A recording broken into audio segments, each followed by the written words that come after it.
Salama tompoko. Dao resana manokana amin'ny tiany hoany ity ireo tombontsoa maro isan-karazany izay azontsika raisina nohon'ny amin'ny hazofijalian'i Jesosy. Kortiana voalohany toko voalohany andiny fa 17 hatramin'ny 20. Tsy afaka niny isitraka ny antsoina hoe famonjena mihitsy sika raha toka tsy nisy ny tantaran'ny hazofijalian'i Jesosy. Ka matoantsika tonga amin'izao fotoana sy toerana misy antsika izao hoe olombovonjy dia tsy nohony amiko, tsy nohony aminao fa nohony tantaran'ny hazofijalian'i Jesosy no nahatongavantsika amin'izany. Galatiana toko 4:4.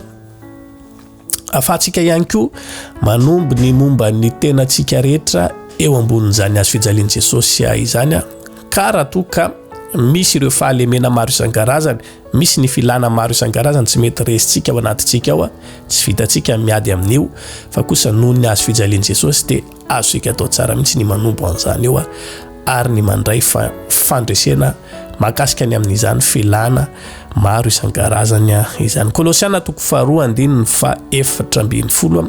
Tsy mipetraka tsontsika ao ambany lalàna fa kosa eo ambanin'ny fahasoavana nohony amin'ny hazofijalian'i Jesosy ihany. Efesiana toko 2:4. Lasa tonga isan'ny fiangonana ihany koa isika jentilisa raha toka natokana ho an'ny zanak'Israeliany no anarana ny salotra sy notononina tamin'izany tamin'ny fotoanandro nohony amin'ny hazofijalian'i Jesosy irery. Kolosiana toko 1:20.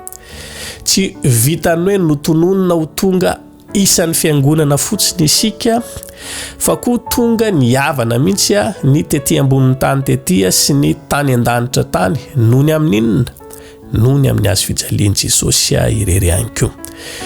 Kortiana 2:17.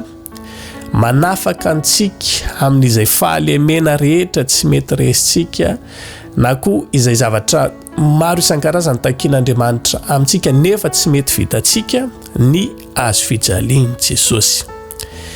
Galatiana toko 3:17 hatramin'ny 4:20.